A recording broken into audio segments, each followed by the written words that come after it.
Voilà, donc la parole est à la salle. Loïc a un micro à votre disposition. Nous sommes là pour vous écouter, vous entendre et éventuellement vous apporter des compléments de réponse ou d'explications sur ces 24 points qui ont été énoncés. Bonsoir. Il y a quand même des personnes âgées avant le transport. Il y a Phaéton, mais ils n'ont qu'un véhicule, à mon avis, ça ne suffit pas. On est entièrement d'accord avec vous. Alors on a réfléchi à cette question du transport. La commune d'Avranches n'est pas gigantesque, 450 hectares, c'est pas une commune avec un territoire très étendu. Mais malgré cela, on constate qu'il y a des quartiers périphériques qui sont très mal desservis, qui sont assez peu finalement connectés au centre-ville. Alors là, on pense à Pont-sous-Avranches, on pense au Pont-Gilbert, on pense au quartier aussi de la Métairie, on pense aux personnes âgées qui vivent à la Cité d'Automne, aux gens de la Turfaudière. Et en effet, nous avons commencé à réfléchir à la mise en place, donc là c'est en dehors des points que nous avons évoqués, mais d'autres seront évoqués, dont celui-ci, à la mise en place de systèmes de transport destinés aux personnes à mobilité réduite, aux personnes âgées, aux personnes qui n'ont plus l'occasion de sortir de leur quartier. Notre logique, c'est de recréer du lien social, ça c'est une notion forte dans notre action politique, recréer du lien social en permettant aux gens de sortir de leur isolement, de sortir de leur quartier. Donc cette idée de transport, elle est fondamentale pour nous. Bon, je ne sais pas si certains de mes colistiers veulent prendre la parole. On pense notamment à un système de microbus. C'est une notion qui est assez présente dans d'autres villes, de bus à la demande permettant de transporter quelques personnes d'un point à un autre à des horaires réguliers. Voilà quelque chose que nous développerons au cours de notre campagne, bien évidemment. David, ça marche pas? Le micro ne marche pas. Non, le transport en micro machin, là, ça marche pas. À Granville, ils ont essayé, ça marche pas, ils ont arrêté. Et donc moi je m'occupe de Phaéton, donc je sais que ça marche par contre ça, et je sais qu'aujourd'hui on peut transporter encore beaucoup de personnes âgées, et qu'aujourd'hui Phaéton c'est une organisation complètement individuelle qui ne demande d'argent à personne, qui sollicite des chauffeurs bénévoles, donc qui donne à la fois du sens pour les chauffeurs et pour les personnes transportées, et jusqu'à maintenant, que ce soit des personnes de la Cité de l'Automne, de Pont, etc., on transporte toutes ces personnes à... je peux passer un chauffeur? Oui, on transporte les personnes partout dans la périphérie de 7 km d'Avranches, alors chez le médecin, chez le pharmacien, nettoyer les tombes au cimetière, enfin j'en pense à des meilleurs. Mais je suis pas sûr que, pour l'instant, moi je pense qu'on répond à la demande. Je pense qu'on n'est pas encore à saturation. Alors nous on est tout à fait admiratifs de ce que Phaéton a mis en place. C'est un très beau partenariat entre une association et puis des bénévoles. Quand on parle de microbus, bien évidemment, ce serait en appoint, en supplément, si la demande venait à augmenter. Ce système de microbus peut être pris en charge, par exemple, par des personnels municipaux. Là encore une fois, c'est une préoccupation forte pour nous de désenclaver ces quartiers, de rendre les populations plus mobiles pour des choses toutes simples, effectivement, aller au cimetière entretenir une tombe, partir vers un centre hospitalier pour des examens ou vers un pôle médical. Nous n'avons pas de solution empirique à proposer ou à imposer. Bien évidemment, il s'agira de dialoguer, cette notion de dialogue est très forte, je l'ai mentionné dans nos différents points, avec les associations existantes. Il ne s'agit pas de casser ce qui existe, mais de soutenir les initiatives qui sont déjà en place et de les épauler. Voilà. Donc Phaéton est une excellente initiative. On voit effectivement ce véhicule circuler partout dans Avranches avec donc des services parfaitement accomplis. Voilà. Donc notre projet, c'est bien de soutenir, non pas de remplacer ou de se substituer.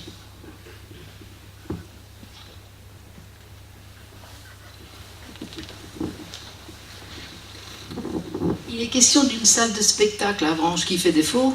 Qu'est-ce que vous en pensez? Alors nous avons beaucoup de mal à en penser quelque chose, dans le sens où nous avons très peu d'informations à son sujet. Effectivement, la salle de spectacle qui est prévue, donc son lieu a été décidé, ce serait derrière le centre culturel actuel. C'est un projet intéressant dans le sens où c'est ramener de la vie en centre-ville.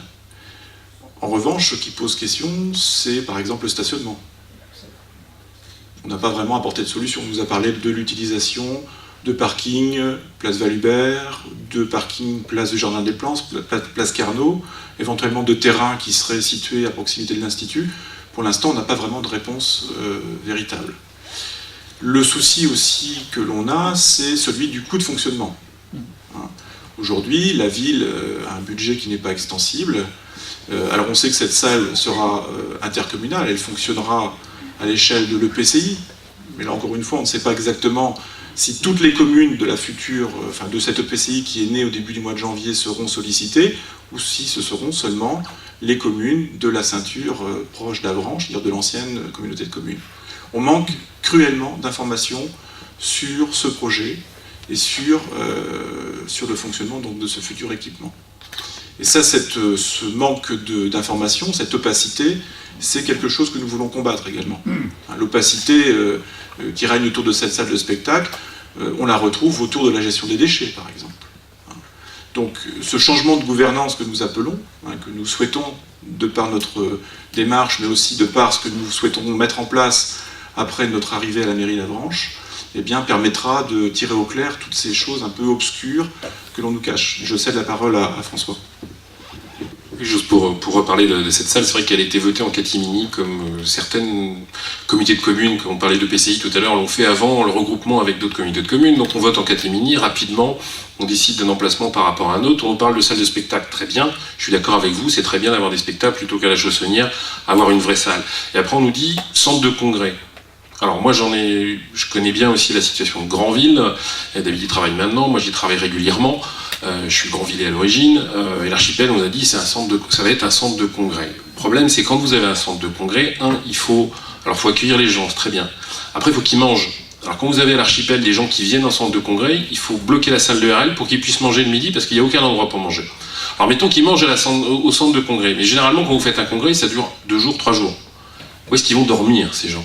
Donc, le problème, c'est qu'on prend des décisions, on a pris une décision à la va-vite, il a été pris une décision à la va-vite sur quelque chose qui devrait être concerté. On aurait pu attendre que tout le monde revienne de l'EPCI, de se dire de Pontorson à la EPNL, réfléchissons une sorte de congrès, est-ce qu'on peut pas la faire à un endroit où c'est mieux situé, où c'est où c'est mieux situé. Je prends un exemple, je sais pas, où on avait un projet de karting dans l'ancien Carrefour dans le bas de la ville. Est-ce que ça a avancé ou pas? Et si ça n'a pas avancé, c'est un lieu génial pour desservir au mieux à 50 km à la ronde pour faire des spectacles de qualité dans une salle de qualité. Mais on a l'impression qu'on n'a pas l'information, comme disait David tout de suite, on n'a pas l'information, il n'y a aucun projet derrière, il n'y a pas de capacité d'accueil, il n'y a pas de capacité de restauration, on ne sait pas combien ça va nous coûter, mais on a voté vite fait pour pouvoir voter. Et on ne sait pas trop ce que ça va donner. Nous, l'envie, c'est de remettre tout à plat et de réétudier tout ça et de voir avec tout le monde. C'est-à-dire qu'on a dit on vote avant d'accueillir tout le monde, et maintenant il y a 82, alors si vous n'êtes pas au courant, dans l'EPCI, la nouvelle communauté de communes, il y a 52 communes, 82 conseillers. On aurait pu attendre pour essayer de décider ensemble. Voilà, ça fait partie des choses qui nous semblent un petit peu bizarres, en tout cas, dans cette réflexion, mais c'est des choses qu'on ne peut pas faire à la va-vite, ça c'est certain. Après, nous on est là aussi pour parler beaucoup d'Avranches, un petit peu de la communauté de communes, et de certaines capacités de la communauté de communes, mais on pense déjà d'abord à Avranches et après à la communauté de communes. C'est deux choses qui sont différentes et complémentaires, à mon avis. Aussi, est-ce qu'ils ont fait des études sur la pollution de l'ancien terrain à 4 métal route de Saint-Hilaire? Là, il y aurait eu de la place. Voilà, donc il y avait un autre site qui était dans la balance, mais qui a été écarté au profit donc, de celui du centre culturel. Autre point qui nous chagrine par rapport à cette future salle de spectacle, centre de congrès, c'est l'adjonction qu'on y fera, en théorie, mais je pense que nous reverrons ça, de la médiathèque. L'idée étant d'abandonner le site Place Saint-Gervais au profit de celui de la future salle de spectacle, puisque la salle de spectacle sera aussi médiathèque. On se demande comment tout ça peut fonctionner, peut s'articuler. Nous sommes convaincus que la médiathèque, là où elle est, continue à faire vivre le quartier des Trois-Rois. Le quartier des Trois-Rois, quartier qu'on appelle les Trois Quartiers, et que si cette médiathèque quitte ce secteur d'Avranches, c'est la mort de ce secteur d'Avranches. Donc nous sommes très attentifs aussi à la vie de ce quartier qui est très important, qui a besoin très rapidement qu'on se penche sur sa santé. S'il y a un endroit d'Avranches qui nécessite une vraie réflexion en termes d'urbanisme, ce sont les 3 quartiers. Donc ce sera au cœur de nos préoccupations, avec d'autres problématiques urbaines, mais ce quartier en particulier sera important à traiter. Et à ce sujet, je peux peut-être laisser la parole à Hervé. Je ne sais pas si tu veux rajouter quelque chose. 3 quartiers sur le thème du logement ou... 3 quartiers, non, rien de particulier. Excusez-moi. Logement, oui. Logement, il y a de plus en plus de logements qui sont disponibles sur la ville d'Avranches. On peut s'interroger sur le pourquoi. On peut également s'interroger, quand on va un petit peu plus loin, on s'aperçoit que à chaque fois, ce sont des cas bien particuliers, mais qu'on est face à des propriétaires de logements qui ont des soucis personnels, qui, en grattant un petit peu, en fouillant un petit peu plus profondément, on s'aperçoit qu'il peut y avoir des solutions, notamment des subventions publiques, mais il peut aussi y avoir un soutien de la part de certains des propriétaires de logements qui sont actuellement disponibles. Donc un contact direct avec les propriétaires qui sont finalement peu nombreux, excusez-moi, peut très bien aboutir à une rénovation de logements qui aujourd'hui ne sont plus adaptés, ne sont plus en état d'être donnés en location ou à la vente. Donc s'il y a une démarche volontaire auprès de ces personnes-là, il y aura des solutions pour remettre en état et faire en sorte que ce quartier puisse revivre. C'est quelque chose sur lequel il faut s'atteler, excusez-moi, mais la chose est possible. Encore faut-il en avoir la volonté.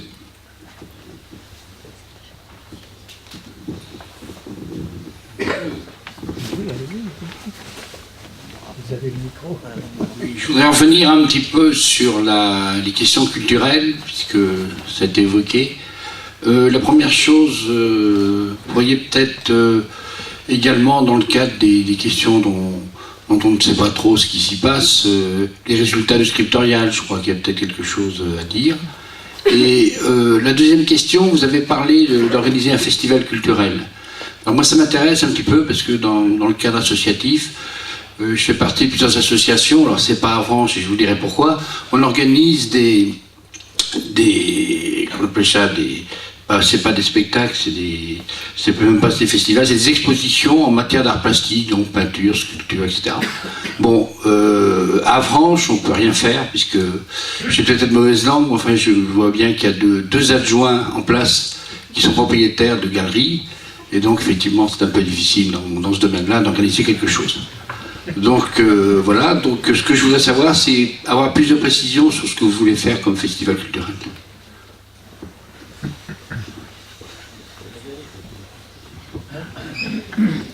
Alors il y a plusieurs choses, plusieurs réponses qui sont appelées par votre question. Le scriptorial, tout d'abord. Effectivement, on rejoint encore ce problème d'opacité. Les élus en place, notamment dans l'opposition, réclament depuis plusieurs années les chiffres exacts de fréquentation, mais aussi le coût de fonctionnement du scriptorial, chose qui, jusqu'à présent, n'ont pas vraiment été obtenue.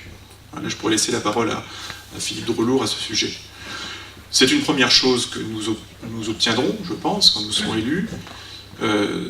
Nous essaierons de tirer au clair les points forts, le coût exact du scriptorial et aussi les points faibles.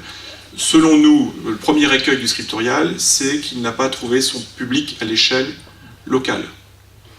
Encore cette semaine, pas plus tard qu'hier, nous avions un rendez-vous avec des commerçants d'Avranches, et une commerçante d'Avranches, qui est là depuis plusieurs années, a avoué qu'elle n'était toujours pas allée au scriptorial. Monsieur Devant dit également qu'il n'a pas été encore au scriptorial. Ce n'est pas normal. Le scriptorial, c'est un outil culturel fondamental pour la ville, qui a coûté relativement cher, et que les habitants d'Avranches auraient dû s'approprier. Je dis aurait dû parce que c'est toujours pas le cas. Notre projet, c'est de faire du scriptorial un lieu important de la vie culturelle locale. Et la culture, nous l'envisageons d'une manière essentielle. La culture doit être un outil éducatif, au sens noble du terme. il faut que les écoles se l'approprient, il faut que les anciens se l'approprient, il faut que toute la population puisse se l'approprier. Et pour qu'un lieu comme celui-ci soit vraiment accepté par les habitants, il faut que l'on y propose des choses qui soient en phase avec leurs attentes. Malheureusement, depuis le début, on a imaginé que le scriptorial serait un outil touristique, un levier économique. Or, on le voit, ça ne fonctionne pas. Si vous lisez, si vous relisez le dossier de presse initial qui avait été réalisé pour l'ouverture du scriptorial, on attendait 70 000 visiteurs. Aujourd'hui, on est a priori aux alentours de 30 000, sans doute moins. Voilà. Donc là encore une fois, c'est comme pour les déchets, c'est comme pour la question de la salle de spectacle, il faudra tirer au clair les coûts réels de fonctionnement d'un outil comme celui-ci et tirer un bilan pour voir quelles choses doivent être mises en place pour les réadapter aux réels besoins de la population. Voilà. Alors effectivement, nous avons imaginé la mise en place d'un festival culturel pluridisciplinaire. C'est un terme qui a fait débat entre nous. L'idée, c'est de fédérer autour d'un événement qui pourrait durer plusieurs jours, qui pourrait s'étaler dans le temps, l'ensemble des associations culturelles ou autres à l'échelle de la ville. Le projet serait justement de faire travailler l'ensemble des habitants d'Avranches présents dans ces associations autour d'un vrai projet qui fasse rayonner la ville. Ce que l'on constate, c'est qu'il y a des initiatives qui émanent de jeunes. On pourrait parler du festival qui a duré plusieurs années, nous avons plusieurs éditions, qui ne sont pas réellement encouragées par la ville. On donne une petite subvention qui n'est pas suffisante pour enraciner le festival en question dans le temps, et puis on attend que les jeunes s'essoufflent. Et quand ils se sont essoufflés, ils disparaissent. Et la ville retombe dans son inertie. Notre position par rapport à un festival comme celui-ci ou par rapport à un autre serait de l'accompagner véritablement. Et pourquoi pas de l'intégrer à une saison culturelle, en profitant, encore une fois, d'une action qui émane d'une association de bénévoles pour l'apporter et l'ériger au rang de véritable manifestation culturelle au profit de la ville. Comme pour Phaéton, comme pour toutes ces associations qui existent et qui travaillent de manière vraiment extrêmement généreuse, nous voulons accompagner toutes ces initiatives. Et pourquoi pas proposer à ces associations qui œuvrent de manière extrêmement généreuse, encore une fois, de travailler ensemble sur un projet. On pourrait imaginer justement un festival pluridisciplinaire avec des musiques actuelles, du théâtre. Je vois ici des gens qui travaillent avec l'association, pour l'association de ciné parlant. On pourrait imaginer que la ville supporte un festival qui soit composé de toute la diversité associative qui fait la richesse du tissu avranchinais. Ce projet, il n'est pas encore écrit, bien évidemment, mais en tout cas, il est en germe. Alors, il y a plein de pistes. On pourrait travailler sur le passé de la ville, sur ses traditions horticoles, arboricoles, sur toute la dimension anglo-normande. Il y a quelques années, un festival anglo-normand avait vu le jour, mais une fois encore, il a disparu par manque d'aide de la ville, voire parfois d'une franche hostilité. Donc l'idée c'est ça, encore une fois, c'est accompagner les bonnes volontés et encourager le tissu associatif. Ouais. Est-ce que vous prévoyez quelque chose pour les impôts locaux, par exemple? La question des impôts locaux, elle est presque simple. Elle est liée principalement à la baisse démographique. Vous le savez aujourd'hui, la commune d'Avranches ne possède pas d'entreprise, en tout cas de structures économiques qui rapportent beaucoup de dividendes, qui remplissent suffisamment les caisses de la commune. Et puis maintenant, ces choses sont gérées à l'échelle de l'EPCI. La vraie ressource financière pour la ville, ce sont ses habitants. Or, vous le voyez, vous le constatez, Hervé l'a évoqué avec ces logements qui sont vacants, vous l'avez vu aussi dans la presse avec les chiffres de l'INSEE qui sont tombés il y a peu, la ville d'Avranches perd des habitants. C'est une réalité. Nous n'avons pas l'intention de remettre en cause les chiffres de l'INSEE. L'INSEE est un institut national qui est financé avec de l'argent public et nous faisons confiance aux chiffres qui sont donnés par cet institut. Donc, c'est un fait, la population d'Avranches baisse. Or, notre objectif, c'est de faire revenir des habitants à Avranches. En rénovant l'habitat, première chose, mais de manière intelligente, en proposant donc des rénovations de qualité. C'est pour ça qu'on a parlé d'éco-construction. Quand on rénove des bâtiments anciens, il faut utiliser des techniques de rénovation qui sont en phase avec ses particularités architecturales. Et les techniques traditionnelles sont tout à fait justifiées dans ces cas-là. Il nous faut ramener des habitants aussi en leur montrant qu'Avranches est une ville dynamique. C'est une mécanique qui est complètement cassée aujourd'hui. L'image d'Avranches n'est pas positive. Quand vous en parlez avec les gens du Sud-Manche, avec les Grands-Villers par exemple, mais avec d'autres régions du Sud-Manche, Avranches n'a pas cette image de dynamisme qu'elle devrait avoir. Or, il y a un tissu commercial qui est là, qui existe, qui ne demande qu'à être soutenu, encore une fois, comme le tissu associatif. Donc nous, ce que nous souhaitons, c'est revaloriser l'image d'Avranches, redonner à Avranches une image de ville attractive, dynamique, avec de vrais services de proximité, de façon à faire revenir ses habitants, si possible, dans un habitat rénové, voire dans un habitat neuf, qui serait remis en place dans des secteurs importants de la ville. Il ne s'agit pas de boucher toutes les cases vides du cadastre de la ville d'Avranches, puisqu'il y a des espaces verts qu'il faut absolument valoriser. On a parlé de cité-jardin dans notre projet. Nous pensons que Avranches doit entretenir cette image de ville avec des espaces verts agréables, des lieux de promenade que tout le monde aime fréquenter. Il serait franchement regrettable de voir installer sous le jardin des plantes des résidences avec la vue sur la baie du Mont-Saint-Michel. Hein, certains élus y pensent aujourd'hui. Nous nous battrons contre ça. Hein, nous voulons préserver la qualité de vie des Avranchinais en ménageant les espaces verts qui existent, voire en les réhabilitant, en les rendant encore plus attractifs. En revanche, on sera vigilant à toutes les opportunités qui permettront de déployer dans des endroits judicieux un habitat susceptible d'attirer de nouvelles populations. Et les nouvelles populations que nous viserons, ce sont les jeunes couples, avec des enfants, des familles en quelque sorte, qui bien évidemment représentent une clientèle naturelle pour les commerces, mais aussi une ressource en termes d'imposition qui permettra, nous le souhaitons en tout cas, eh bien, alimenter les caisses municipales, les caisses de la commune.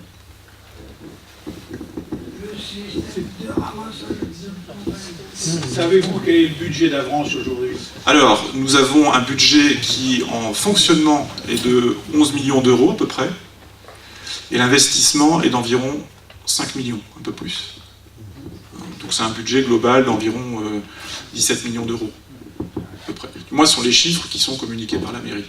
Il faut savoir aussi que pour le budget de fonctionnement, quasiment 60%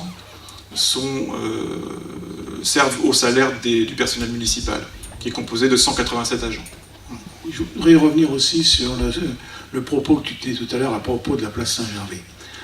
C'est une place que je connais très bien pour y avoir vécu pendant plus de 50 ans, donc à part son principal défaut, qui est d'être un rendez-vous des courants d'air, il y a moyen de l'aménager d'une manière très intéressante avec le nombre de restaurants qu'il y a autour.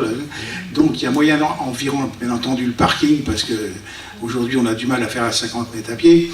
Il y a moyen de faire des aménagements formidables et d'en faire un pôle attractif dans Avranches qui permettrait justement d'aérer Avranches, de faire en sorte un sens de circulation intéressant à l'intérieur d'Avranches. Et je suis persuadé qu'avec pas grand budget, il y a moyen d'en faire quelque chose d'attractif. Alors ça, c'est une promesse de campagne que nous faisons ce soir, pour en avoir discuté avec les commerçants d'Avranches, notamment ceux qui sont dans les 3 quartiers, pour en avoir discuté avec beaucoup d'habitants d'Avranches. Il semble évident que la place Saint-Gervais doit être débarrassée de ses voitures. Ce sont 10 places de stationnement. 10 places de stationnement, c'est rien. Elles peuvent très bien être ventilées partout ailleurs. Le bâtiment Tabur a été rasé. De nouvelles opportunités existent à cet endroit-là. Il faut redonner à la place Saint-Gervais son caractère de place. Ce ne doit pas être un parking. C'est le parvis de l'église. C'est une place qui pourra être utilisée pour les restaurants, pour les cafés, éventuellement pour la médiathèque à différentes occasions. Quoi qu'il en soit, cette place, lorsque nous serons élus, ne sera plus un parking. C'est une certitude.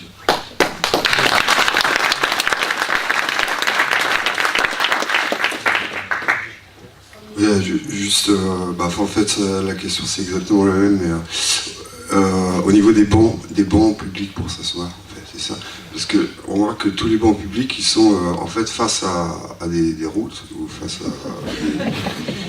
Et la seule mixité sociale qui existe pour moi, avant, elle est dans les bars, en fait. Et est-ce qu'il n'y aurait pas justement des moyens d'arranger ça par des places, retrouver une espèce de place, de forum, de place où on pourrait s'asseoir sur des bancs. Voilà, Gilda, c'est exactement ça. Notre concept d'Avranches Cité-Jardin repose exactement sur ce constat qu'il n'y a pas d'endroit où se poser dans notre ville, pour l'instant. Alors, à part les marges de la mairie, effectivement, où les jeunes aiment se retrouver. Moi-même, je me suis, il y a quelques années, ancien jeune, je me suis assis sur les marges de la mairie. Ce qu'il faut, c'est recréer des espaces de convivialité, des lieux de rencontre entre les habitants, dans leur quartier. La place Saint-Gervais sera un endroit merveilleux pour cela. On imagine les habitants des 3 quartiers se retrouvant en semaine sur des terrasses ou sur des bancs installés à proximité. C'est pareil pour, on prend l'exemple des habitants de la vieille ville, le square Thomas Becquet existe, il n'y a plus de bancs. Vous ne pouvez plus vous asseoir. Il y a plein d'endroits comme ça dans Avranches un peu magiques. Prenez le jardin Bergevin, qui est un jardin public absolument superbe. Il n'y a pas un seul banc pour s'asseoir. Donc les gens passent.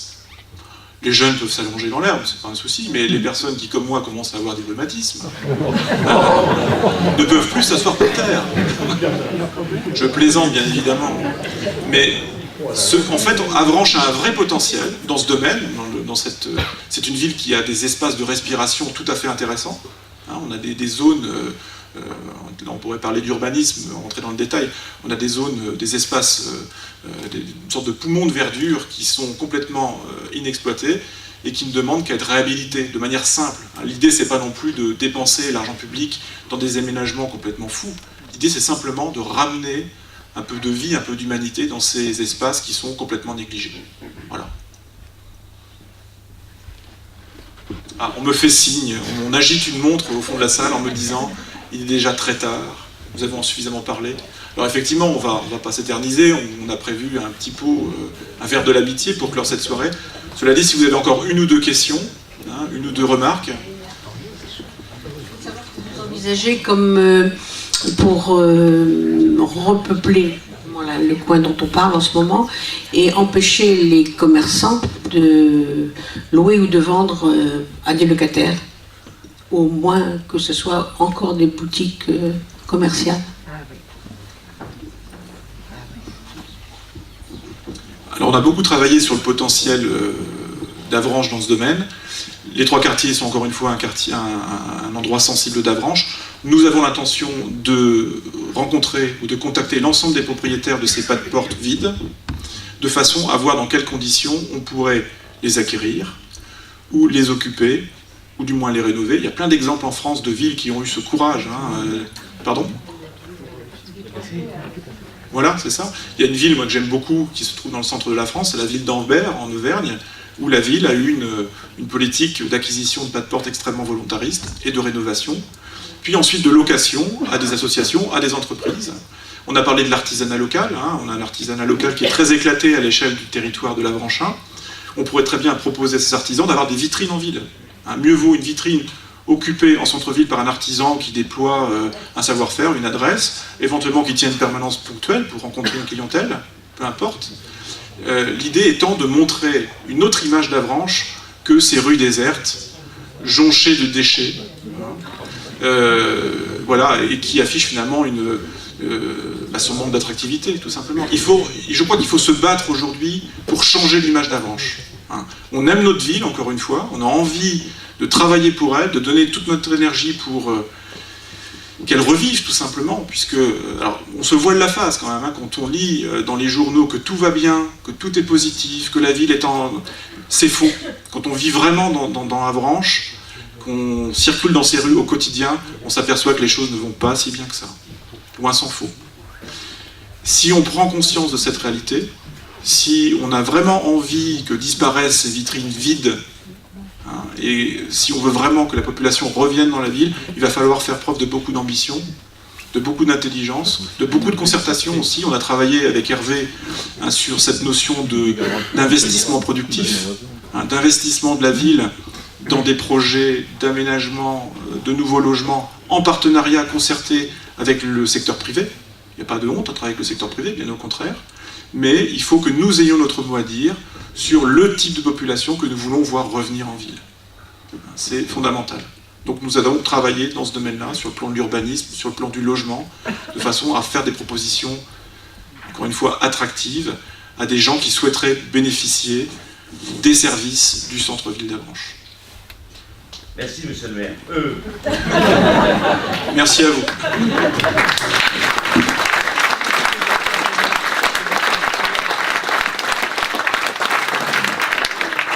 Merci encore d'être venus aussi nombreux. Et à présent, nous vous convions à ce traditionnel verre de l'amitié. Et puis, alors pour les ordures ménagères, nous avons aussi beaucoup travaillé. Alors rassurez-vous, nous allons nous revoir, puisque d'autres dates vous sont proposées. Nous nous verrons bien évidemment au mois de mars, dans le cadre de la campagne électorale. Mais je laisse la parole à François.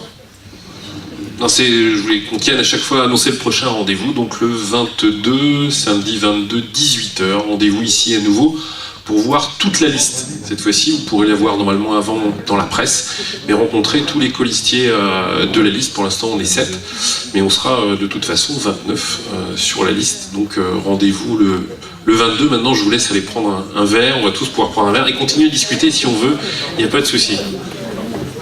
Philippe veut quand même dire un mot sur les ordures, puisque c'est quand même une question cruciale. Oui, puisqu'on va quand même répondre à votre question avant de terminer. Donc sur les ordures, on travaille avec l'association Le Trop-Plein, parce qu'il me paraît dans notre démarche de se dire que s'il y a une association sérieuse qui a des propositions dans ce domaine, eh bien, il faut les écouter. Ça ne veut pas dire qu'il faut tout retenir de ce qu'ils disent, mais il y a plein de choses intéressantes. Et donc, eh bien, on avancera des propositions à partir de rencontres avec eux. Mais déjà, on se dit que de toute façon, il faut qu'il y ait quand même une certaine équité dans la façon dont sont traitées les ordures ménagères à Avranches, pour tous les habitants d'Avranches. Ça, c'est quelque chose qui nous semble important. Et puis après, eh bien, il y a à la fois la volonté de la ville d'Avranches de vouloir modifier les choses, mais il y a aussi après eh bien, une réflexion au niveau de l'EPCI. Et là, eh bien, il y a aussi à renégocier les contrats, il y a un certain nombre de choses à voir et des modifications toutes simples, concrètes, qui ne coûteront pas forcément très cher pour améliorer le service des Avranchinais, mais aussi des habitants des communes aux alentours, parce qu'ils sont aussi concernés par ça. Merci beaucoup. Bonne soirée.